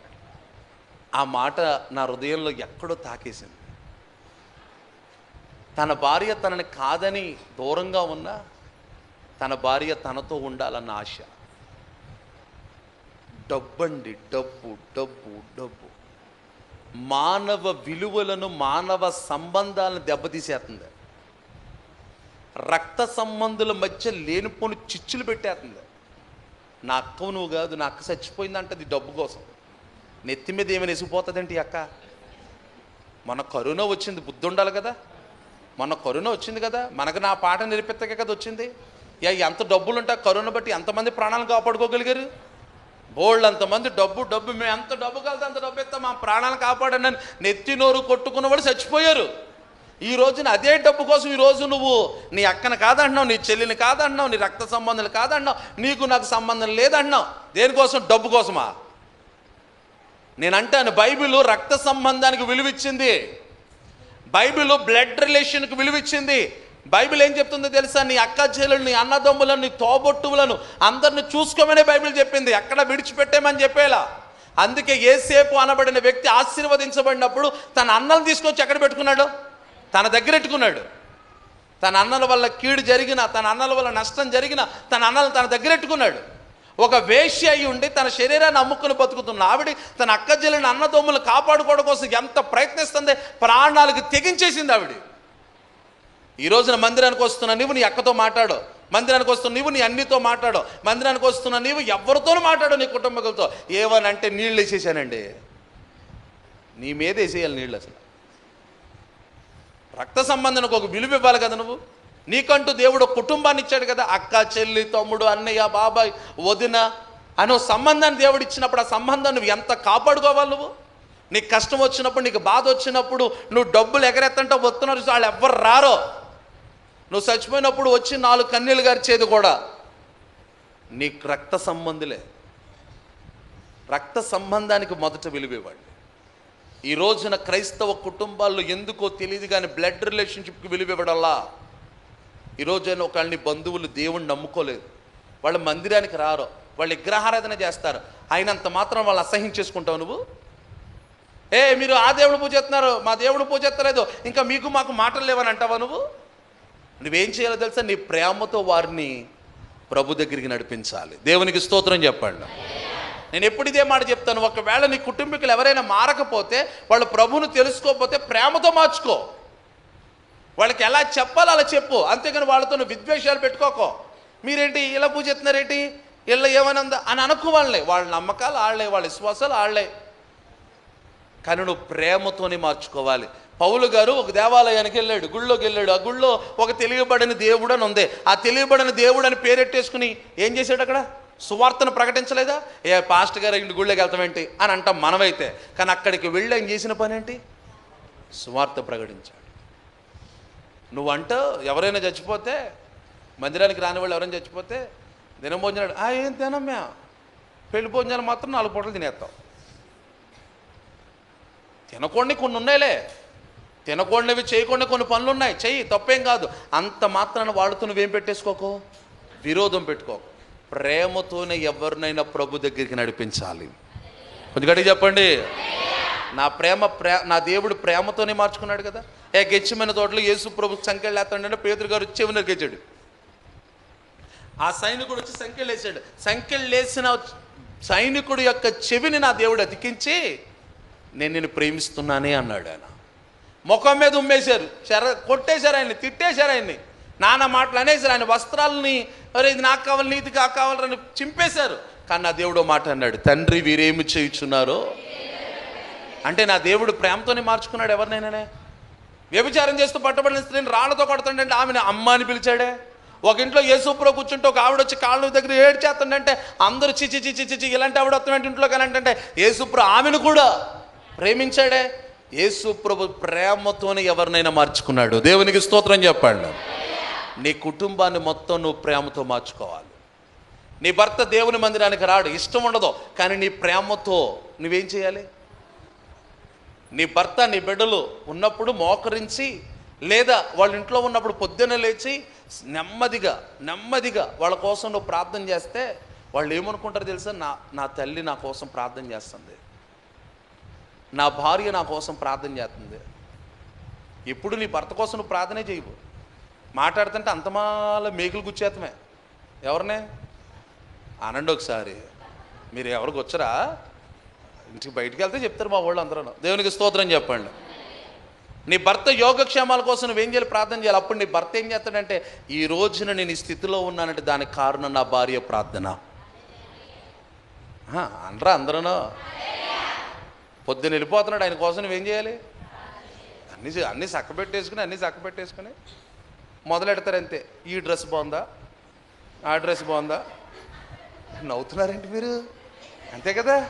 ఈ గొలుసు బాగుందా, ఆ గొలుసు బాగుందా, ఇది బాగుందా, మీషో అక్క బిల్లు చెప్పావక్క, మొదలెట్టేస్తున్నారు అంతే. ఎలాగా ఈ మీషో వాళ్ళును వీళ్ళందరూ ఫ్లిప్కార్ట్ వాళ్ళు పల్లెటూరుల మీద బతుకుతున్నారు. ఇప్పుడు రోజు బ్యాగ్లేసుకుని వచ్చేస్తున్నారు పల్లెటూరుల మీదకే. ఆయన గారేమో ఇలాగ వెళ్తున్నాడు, ఆడేమో బ్యాగ్ అట్టుకుని వచ్చేస్తున్నాడు. ఇలాగా ఆయన కష్టపడుతున్నాడు, ఈయనకేమో చదివింపులు ఇచ్చేస్తున్నాను. కొనుక్కోవద్దు అంటలేదు నేను, కొనుక్కోవడానికి నేను విరోధస్తుడేం కాదు. కానీ నేను అనే మాట, నీ భర్త కష్టం కొరకు నువ్వేం చేయాలో మోకరించి చేయాలి కదా. అప్పుడు నీ భర్త నిన్ను చూసి ఏం పడతాడంటే, ఏమండి పాస్టర్ గారు, ఈరోజు నేను ఒక ఆటో కొనుక్కున్నానన్నా, ఈరోజు నేను బంగారం కొనుక్కున్నానన్నా, ఈరోజు నేను అప్పులు లేకుండా వెళ్తున్నానన్నా, కారణం ఏంటో తెలుసా అండి? నా భార్య ప్రార్థన. మనలో మన మాట మా బావగారు చెప్తాడు నీకోసం, చెప్తాడు ఆయన బయట ఉన్న అతను అక్క చెప్పడో, ఎందుకంటే ఎప్పుడు చేయలేదు కదా నువ్వు. మందిరానికి వస్తే మాత్రం యేసు ప్రభా నా కోసం మేకులు దిక్కించుకున్నావా, ఆయన కోసం చేసేత ప్రార్థన. నువ్వు ఆయన కోసం కదా నువ్వు చేయాల్సింది. ఎవరి కోసం చెప్పండి? బైబిల్లో ఉన్న మాట, పొద్దున్నే పిల్లలు లేచంట, అమ్మా గుడ్ మార్నింగ్ అమ్మా గుడ్ మార్నింగ్ అమ్మా ఎప్పుడు అంటారో తెలుసా? నీ బిడ్డల కోసం పొద్దున్నే లేచి నువ్వేం చేసినప్పుడు, నువ్వు ఆడు లేసే ఒక 5 నిమిషాల ముందు లెగుతావు నువ్వు. అప్పుడు దాకా లేక మా చెల్లెళ్ళు అయితే చెప్పక్కర్లేదు, లేపాలి. లేకమ్మా సూర్యుడు వచ్చేసి 2 గంటలు అయిందమ్మా, సూర్యుడు వచ్చి ఆగమ్మా అత్తగారింట్లో బాధపడాలమ్మా, ఆగమ్మా పుట్టింటికాడికి అంత సుఖమో, లేగమ్మా లేకదా టిఫిన్ వేసి ఇంటికి తీసుకొచ్చి, అమ్మ చల్లారిపోతున్నారు అంటే 8:30కి లేచి గబగబా వెళ్తుంది బాత్రూంలోకి, రాదు బయటికి. ఉంటాయి కదా లోపల క్రీములు గీములు అని, అవన్నీ రాసుకొని ఎప్పుడుగో వచ్చి టిఫిన్ చేసి గబగబా పరిగెట్టేస్తుంది అంతే బ్యాగ్ వేసుకుని. నీ పిల్లల కోసం ఉదయాన్నే లేచి ప్రార్థన చేసావా? యోబు భక్తుడు, ఆస్తిపరుడైన గొప్పవాడైన అరుణోదయమున లేచి, ఎప్పుడక్క కొంచెం గట్టిగా చెప్పండి, అరుణోదయం లేచి తన బిడ్డలందరి కోసం ఏం చేస్తున్నాడు? ఎప్పుడైనా, నేను ఇలాగ అంటున్నాను కదలేండి, కొంతమంది ఉంటారులే, ఎప్పుడైనా నీ మొహం పెట్టుకుని ఇలా అంటున్నాను ఏమనుకోకండి, ఇంకోసారి పిలవకపోయినా పర్లేదులేండి అయ్యారు, ఈరోజు ఇచ్చేస్తాను పులుగు డోసు, దేవునికి స్తోత్రం చెప్పండి. నీ మొహం పెట్టుకుని ఎప్పుడైనా అరుణోదయం లేచి, అరుణోదయం అంటే ఎప్పుడు? సూర్యుడు వచ్చేసిన గంట తర్వాత 4 గంటలకు 5 గంటలకు లేచి, 5 గంటలకు అట్లీస్ట్ లేచి కాసేపు మోకరించి, ప్రభా నా భర్తను దీవించు, నా బిడ్డలను దీవించు, ఈరోజంతా వెళ్తున్న పనుల్లో తోడుగా ఉండు అని నువ్వు ప్రార్థన చేస్తే, ఆ ప్రార్థన నీ భర్త నీ పిల్లలంటే ఆదివారం పాటు నీతో పాటు మందిరానికి వచ్చేస్తారు అలా. దేవునికి స్తోత్రం. అంటే ముందు మారాల్సింది ఎవరో? నీ భక్తి మారాలి. మైకెత్తే 1/2 గంట చేయాల్సిన ప్రార్థన గంట చేస్తావు నువ్వు. ఏదైతే ఎవరికో తగిలేస్తున్నట్టుంది, అయ్యగారు నవ్వుతున్నాడు, దేవునికి స్తోత్రం చెప్పండి. 1/2 గంట చేయాల్సిన ప్రార్థన ఎంతసేపు చేస్తున్నావు? గంట సేపు చేస్తున్నావు నువ్వు. అదే మైకి లేకపోతే గంట సేపు చేసే ప్రార్థన నిమిషం ఉండలేదు. తేడా ఏంటక్క అంటే, మైకి లేదు దగ్గర. మైక్ ఉంటేనే నడిపింపా నీకు? మైక్ ఉంటేనే చేస్తాం అంతసేపు ప్రార్థన? మా సంఘ పెద్దల్లో ఏవయ్యా పాట పాడాయంటే, వాళ్ళు పాడేరమండి అంటాడు. తీరా పాట ఇవ్వకపోతే నాకు పాట ఇవ్వలేదు అంటాడు. ఎందుకు అంటున్నాడు ఈ పెద్ద అంటే, ఎవరు రాకముందు నేను ఏం పాట పాడతానంట? ఎవరి కోసం పాడాలి నేను? ఎవరి కోసం పాడాలంట? ఎవరి కోసం పాడతాం ఏంటండి అయ్యారా? నువ్వు పాట ఎవరి కోసం పాడాలి? కొంచెం గట్టిగా చెప్పండి. దేవుని స్తుతించడం కోసం పాట పాడాలి. నీకు పాట ఎత్తంటే ఎవరు రాలేదు కదండి దగ్గర, అందరు రానివ్వండి. అందరూ వస్తామేంటి? నువ్వు పాడేది ఎవరికి మహిమ తేవాలి? అందరూ వినాలి, అందరూ చూడాలి అని నువ్వు అందరూ మెప్పు కోరుకుంటున్నావు. కానీ నిన్ను దేవుడు మెచ్చుకోవాలన్న విధానాన్ని కాస్తో కోస్తో మర్చిపోతున్నారు మీరు. అలా చేయకండి. చివరిగా నా వాక్యాన్ని ముగించే ముందు, ఒక వ్యక్తి ఒక దేశంలో సభలు పెడితే ఆ సభలకు వెళ్ళాడు. నాలంటి పాస్టర్ గారు అనుకున్నాడు, చాలా దూరం నుండి వెళ్తున్నాను కదా, ఆ పాస్టర్ గారు కూడా చాలా మంచి పాస్టర్ గారు కదా, 3 రోజులు మీటింగ్లు కదా, బోల్డ్ అంతమంది ప్రజలు వచ్చేస్తారనుకుని వెళ్ళాడు. మొదటి రోజు మీటింగ్ టైంకి మంచి బట్టలు వేసుకుని, ప్రభా ఈరోజు మీటింగ్కి వెళ్తున్నాను, మంచి వాక్యమేనైనా అని చెప్పి 1 గంటన్నర ప్రసంగం రెడీ చేసుకుని ఆ మీటింగ్కి వెళ్ళిపోయి కూర్చున్నాడు. ఈలోపు ప్రసంగం టైం అయిపోయింది. అధ్యక్షులు వారు మన మధ్యకు దూర ప్రాంతం నుండి వచ్చిన పలానా పాస్టర్ గారు వాక్యం చెప్తారని మైక్ ఎత్తే ఆయన మైక్ తీసుకుని ఇలా కళ్ళు తెరిచి చూసేటప్పుడు 15 మంది ఉన్నారు. ఇద్దరు ఎంతమంది? 15 మంది. ఇప్పుడు ఈయన మనసులో అనుకుంటున్నాడు, ఈ 15 మంది కోసం ఈ గంటన్నర ప్రసంగం చెప్పాలంటావా, లేదా యెహోవా నా కాపరి నాకు లేమి కలుగుదు అనే ప్రసంగం చెప్పేద్దామంటావా అని అనుకుంటున్నాడు మనసులో. అలా అనుకుంటున్న సమయంలో నా దేవుని ఆత్మత్వంతో చెప్తున్న మాట, నువ్వు ఏదైతే వాక్యాన్ని సిద్ధపడ్డావో అదే చెప్పు అన్నాడు. గంటన్నర చెప్పేశాడు. అందరూ కూడా చాలా బాగా చెప్పారు పాస్టర్ గారు, అబ్బో ఎక్కడి నుంచి వచ్చారో కానీ ఇరగదీశాడు ఆయన అని అందరూ మెచ్చుకున్నారు. ఈయన కూడా ఇంటికి వెళ్ళిపోయాడు, లాడ్జికి వెళ్ళిపోయాడు. రెండో రోజు ఈయన మళ్ళీ సభకు వచ్చే ముందు రాత్రి నా ప్రసంగం విని చాలామంది బాగుందని కితాబు ఇచ్చారు, కాబట్టి రెండో రోజు ఇంకెక్కువ మంది వస్తారు అని రెండో రోజు కూడా 1 గంటన్నర ప్రసంగం రెడీ చేసుకుని వచ్చాడు. పాటలు అయిపోయి, ప్రార్థన అయిపోయింది. అధ్యక్షులు వారు ఈరోజు కూడా అయ్యగారు మన మధ్యకు దూర ప్రాంతం నుండి వచ్చారు, వాక్యం చెప్తారంటే అయ్యగారు మళ్ళీ మైక్ కట్టుకుని కళ్ళు తెరిచి చూస్తే మళ్ళీ అదే 15 మంది. ఎంతమంది? ఇప్పుడు మళ్ళీ దేవుణ్ణి అడుగుతున్నాడు, ప్రభా ఈ రెండో రోజు సిద్ధపరిచిన ఈ 1 గంటన్నర వాక్యం చెప్పమంటావా, లేదా యెహోవా అనండి మీరు అదే ప్రసంగం చేసేయమంటావా అంటే, నా దేవుడు మళ్ళీ చెప్తున్నాడు, నువ్వు అలా కాదు, రెండో రోజు నువ్వు ఏదైతే సిద్ధపరచబడ్డావో అదే చెప్పన్నాడు. అదే చెప్పేశాడు. రెండో రోజు కూడా అందరూ ఆ పాస్టర్ దగ్గరికి వచ్చి కౌగిలించుకుని, అయ్యా రాత్రి చెప్పిన ప్రసంగం అంటే ఈ ప్రసంగం ఇంకా బాగా చెప్పారు మీరు, ఈ ప్రసంగాన్ని మేము ఎప్పుడూ వినలేదండి అని పాస్టర్ గారిని అందరూ పొగిడేశారు. లాడ్జికి వచ్చేసాడు. 3వ రోజు మళ్ళీ సభకు రెడీ అవుతున్నాడు. ఈసారి అనుకున్నాడు, రాత్రి అందరూ వచ్చి నన్ను కౌగిలించేసుకుని అందరూ షేక్ హ్యాండ్లు ఇచ్చేశారు, కాబట్టి ఈరోజు ఇంకా అరిగిపోయినట్టుంది, మీకు ఎక్కువ మంది వచ్చేస్తారు అని చెప్పి ఆ రోజు కూడా 1 గంటన్నర ప్రసంగం రెడీ చేసుకుని వచ్చి మళ్ళీ అధ్యక్షులు వారు మళ్ళీ ప్రసంగం టైం అయిపోయింది, అయ్యారు ప్రసంగం చెప్తారని మైక్ అయితే మళ్ళీ మైక్ కట్టుకుని కళ్ళు తెరిచి చూస్తే మళ్ళీ మీరు బాగా కనెక్ట్ అయ్యారు. మళ్ళీ అదే 15 మంది. మళ్ళీ అడుగుతున్నాడు దేవుడిని, ఏమని, అయ్యా 1 గంటన్నర ప్రసంగం రెడీ చేశాను, మరి ఇది చెప్పమంటావా లేదా? మళ్ళీ నా దేవుడు చెప్తున్నమాట, మళ్ళీ అదే 1 గంటన్నర ప్రసంగం చేయరాను, నువ్వు ఏదైతే సిద్ధపరచబడ్డావో అదే చెప్పు. అదే చెప్పేసాడు. 3 రోజుల సేపలు అయిపోయినాయి. ఇంటికి వస్తున్న తిరిగి ప్రయాణంలో ఈ పాస్టర్ గారు ఇలా అనుకుంటున్నాడు, తండ్రి ఇంకెప్పుడు నా జీవితంలో నా ఊరు వెళ్ళనన్నాడు. ఇంకెప్పుడు నా జీవితంలో ఊరు వెళ్ళనన్నాడు. ఎందుకు వెళ్ళనన్నాడు? ఎందుకయ్యా, మొదటి రోజు 15 మందే, రెండో 1500 మంది వస్తారనుకున్నాను. ఎంతమంది వచ్చారు? 15 మంది వచ్చారు. ఈ 15 మంది కోసం నేను ఎంత దూరం ట్రావెల్ చేయాలా, ఎంతసేపు ప్రసంగాలు చేయాలా? 1 గంటన్నర ప్రసంగం, అద్భుతమైన ప్రసంగాలు అవి. ప్రసంగాలన్నీ వాడేసాను అక్కడ. మళ్ళీ ఇంకో కొత్త ప్రసంగాలు రెడీ చేయాలంటే మళ్ళీ ఎంత కష్టపడాలి నేను అని తిట్టుకుంటూ ఇంటికి వచ్చేసాడు. సరిగ్గా 20 సంవత్సరాల తర్వాత ఇదే పాస్టర్ గారు సభలో ఒక చోట వాక్యం చెప్పడానికి నిలబడుతున్నాడు.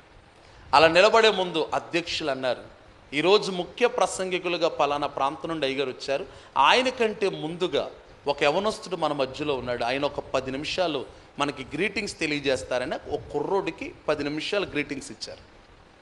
ఆ కుర్రోడు అయ్యగారి కంటే ముందు బైబిల్ నిలబడి మైక్ పట్టుకుని ఒక 10 నిమిషాలు గ్రీటింగ్స్ చెప్పారు.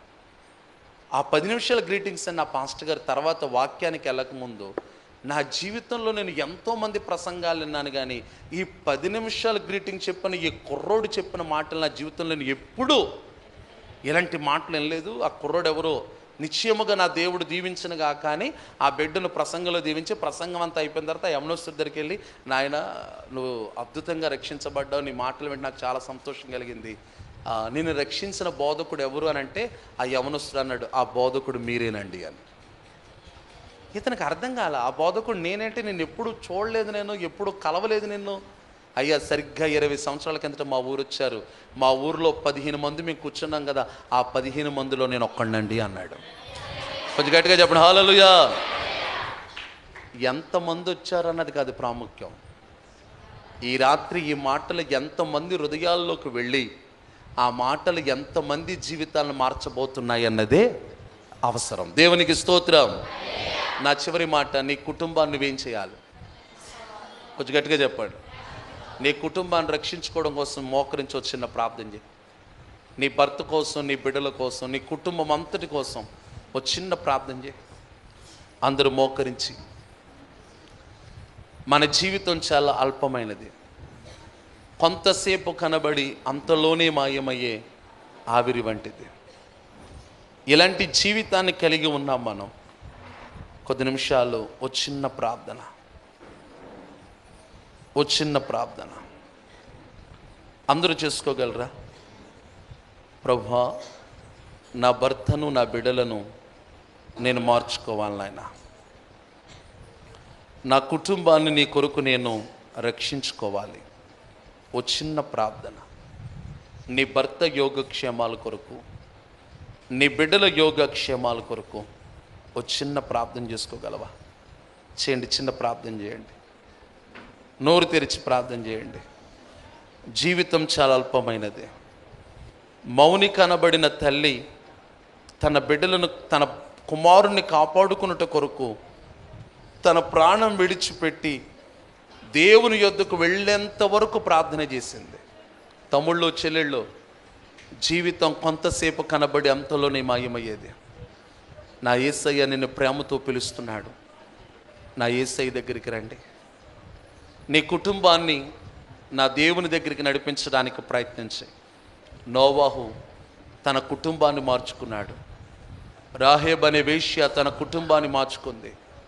కొర్నేలి తన కుటుంబాన్ని మార్చుకున్నాడు. లూదియా తన కుటుంబాన్ని మార్చుకుంది. ఈరోజు నీ కుటుంబాన్ని నీవు మార్చుకోగలుగుతున్నావా? యోబు తన బిడ్డల కోసం అరుణోదయం లేచి ప్రార్థన చేస్తున్నాడు. నీవు ప్రార్థన చేయగలుగుతున్నావా? నేను చాలా సంవత్సరాలు బతుకుతాననుకుంటున్నావేమో, చెప్పలేం. నా దేవుడు రమ్మని పిలిస్తే ఎవరు ఎలా వెళ్ళిపోతారో ఎవరికి తెలియదు. ఆ గడియ రాకమునుపే యేసు ప్రభుని నమ్ముకోండి. కొంతసేపు కనబడి అంతలోనే మాయమయే ఆవిరి వంటిదిరా జీవితం. లోకాన కాదేది. పాటలో ఉన్న భావాన్ని గుర్తించి, కొంతసేపు కనబడి అంతలోనే మాయమయే ఆవిరి వంటిదిరా జీవితం. లోకాన యేసే నిజ దేవుడు, నిత్య జీవమిస్తాడు. మరణమైన ఆమేన్. యేసే ఆయనొక్కడే నిజమైన దేవుడు. మరణమైన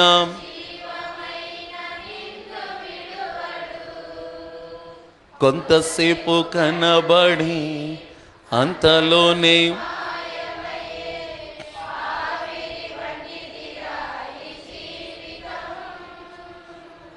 లోకాన కాదేది. చెమటోడ్చి సుఖము విడిచి, చెమటోడ్చి సుఖము విడ కష్టములోర్చి ఆస్తులు సంపాదించిన ఉందా నీకు శాంతి? చెమటోడ్చి ఎంత కష్టపడినా, ఎంత శ్రమపడినా ఏది మనతో ఈ లోకంలో రాదు. ఈ రాత్రే దేవుడు నీ ప్రాణం సంపాదన ఎవరు దగు యోచించితివా? ఈ రాత్రే దేవుడు ప్రశ్నించుకో. యేసే నిజ దేవుడు, యేసే నిజ దేవుడు.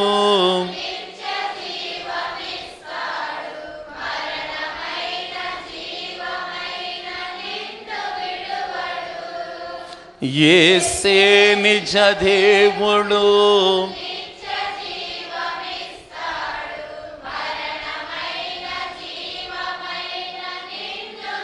ఎదురవుతారెందరో నీ పయనములో, అవుతారెందరో నీ పయనములో, నిలిచేది ఎందరో నీ అక్కరలో.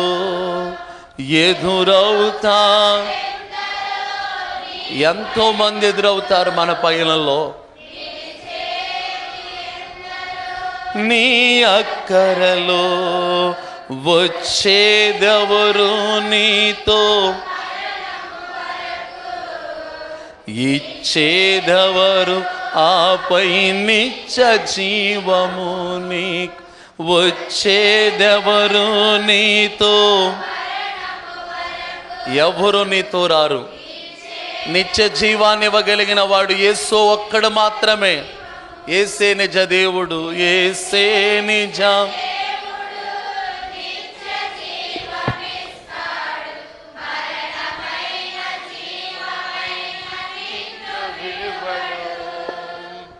యేసే నిజ దేవుడు, నిత్య జీవమేశాడు. మరణమైన జీవమైన నిన్ను విడువడు. కొంతసేపు కనబడి అంతలోనే మాయమయే, ఆవిరి వంటిదిరా నీ జీవితం. లోకాన కాదేది శాశ్వతం, ఆవిరి వంటిదిరా నీ జీవితం. కాన కాదేది శాశ్వతం. ప్రియ సోదరి సోదరుడా, ఈ రాత్రి దైవజనుల ద్వారా నీ వాక్యం విన్నావు. ఈరోజు నీవు రక్షింపబడి నీ కుటుంబాన్ని రక్షించుకోవాలని ఆతృతతో భక్తి చేస్తున్నావా, లేక నీ భక్తి అంతంత మాత్రముగానే ఉన్నదా అని వాక్యము ద్వారా ప్రశ్నించుకున్నావు. ఆనాడు నోవహు లోకం చెడినప్పటికీ కూడా, లోక పరిస్థితులు ఎలా ఉన్నప్పటికీ కూడా తన ఇంటి వారందరినీ కూడా భక్తి మార్గంలో నడిపించుకోగలిగాడు. రాహాబు వేష అయినప్పటికీ కూడా దేవుని గొప్ప కార్యాలు విని భయపడి తన కుటుంబీకులందరినీ కూడా రక్షించుకోగలిగింది.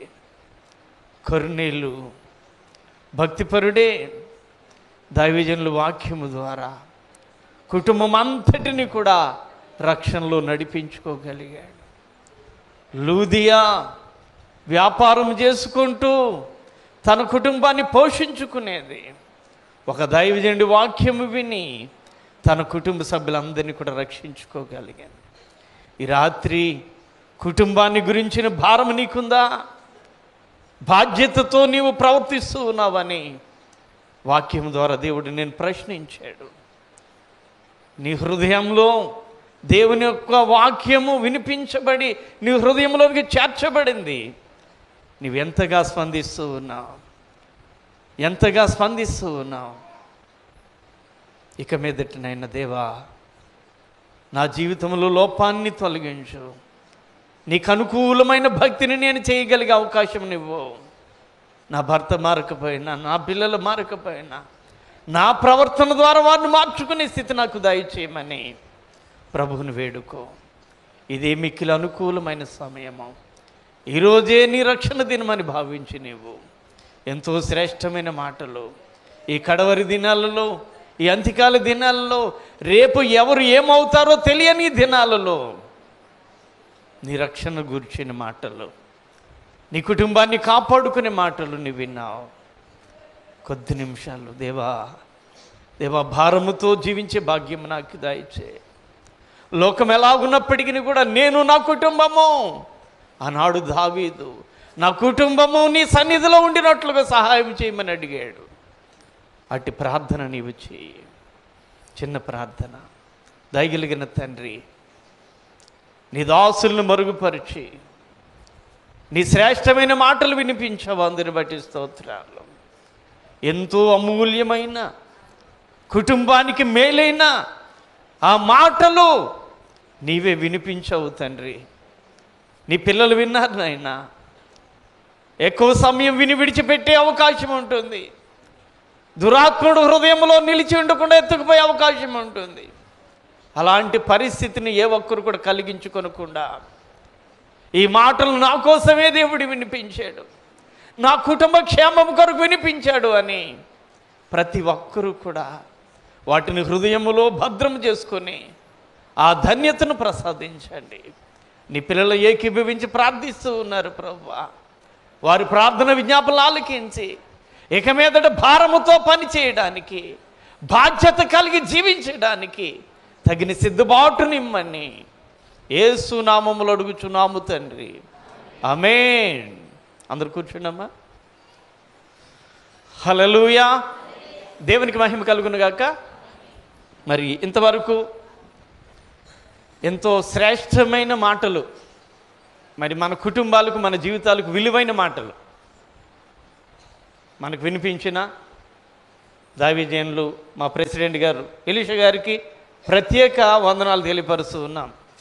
నిజమే, వారికి ఛాయరా ఈ లోకం మాయరా, గతించే ఛాయరా పరలోకమే శాశ్వతమురా, ప్రభునామమే శరణమురా. పరలోకమే శాశ్వతమురా, ప్రభునామమే శరణమురా. స్థిరమైన రాజ్యము కొరకే అన్వేషణ చేయరా, ఈ లోకం మాయరా, గతించే ఛాయరా. ఈ లోకం మాయరా, గతించే ఛాయరా. అందమైన రంగులతో, రకరకాల హంగులతో నిన్ను ఆకర్షించురా. అందమైన రంగులతో, రకరకాల హంగులతో నిన్ను ఆకర్షించురా. గురు చూసి ఎరవేసి, గురు చూసి ఎరవేసి పాపంలో పడద్రోసి దైవానికి దూరం చేసేనురా, దైవానికి దూరం చేసేనురా. ఈ లోకం మాయరా, గతించే ఛాయరా. ఈ లోకం మాయరా, గతించే ఛాయరా. పాపిని పరిశుద్ధపరిచి తన స్తుతినిగా చేయదలచి యేసు పరమును వీడెరా. పాపిని తన స్తుతినిగా చేయదలచి యేసు పరమును వీడెరా. ఇలలోని తన వారిని, ఇలలోని తన వారిని పరలోకం చేర్చాలని భూమి ఆకాశం మధ్య నిలిచెరా, భూమి ఆకాశం మధ్య నిలిచెరా. ఈ లోకం మాయరా, గతించే ఛాయరా. ఈ లోకం మాయరా, గతించే ఛాయరా. పరలోకమే శాశ్వతమురా, ప్రభునామమే శరణమురా. పరలోకమే శాశ్వతమురా, ప్రభునామమే శరణమురా. స్థిరమైన రాజ్యము కొరకే అన్వేషణ చేయరా, ఈ లోకం మాయరా, గతించే ఛాయరా. ఈ లోకం మాయరా, గతించే ఛాయరా. హల్లెలూయా. ప్రియులారా, మరి గల తండ్రి స్తోత్రాలు, వందనాలు నాయన. ఈ యొక్క మాసములో ఈ నెలవారీ కూడికి ఈ రోజున ఏర్పాటు చేసే అవకాశం మీరు మాకు కలుగు చేసినందుకు స్తోత్రాలు. మరి గత 2 దినాలుగా వాతావరణ పరిస్థితులు చూసినప్పుడు కొంచెం ఇబ్బంది అనిపించింది. అయినప్పటికీ కూడా దేవా నీ చిత్తానికి అప్పగించుకుని కార్యక్రమం నీవే జరిపించుకుంటావని నమ్మకంతో ఉన్నప్పుడు ఈరోజు మాకు అనుకూలమైన పరిస్థితులు మీరు ఇచ్చినందుకు స్తోత్రాలు నాయన.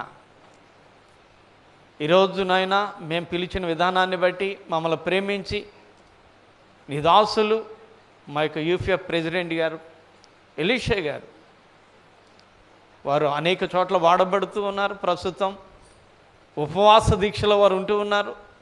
అయినప్పటికీ కూడా నాయనా మా ఎడల ప్రేమ కలిగి మా ఆహ్వానాన్ని మన్నించి ఆయన మా మధ్యకు మీరు తీసుకుని వచ్చి వారు నిలబెట్టుకొని ఆయన కుటుంబ రక్షణ విషయంలో కొన్ని మాటలు అందించారు. అవును ప్రభువా, ఈరోజు భక్తిలో కుటుంబ రక్షణ లేదు నాయన. ఎవరికి వారే నా భక్తి గొప్ప అనుకుంటున్నారు, కానీ తన కుటుంబంలో తన యజమానుడి విషయంలో, యజమానురాలు విషయంలో, తన పిల్లల విషయంలో వారు బాధ్యత కలిగి ఉన్నారా అనేది ప్రశ్నించుకుంటున్నప్పుడు ఏమాత్రం కూడా అది కనిపించట్లేదు. కనుక ఈరోజు నాయన కుటుంబానికి కావలసిన మాటలు వారి ద్వారా మీరు వినిపించారు. అందుని బట్టి వందనాలు. ఆయన దైవజనులు బట్టి ప్రార్థన చేస్తూ ఉన్నాం.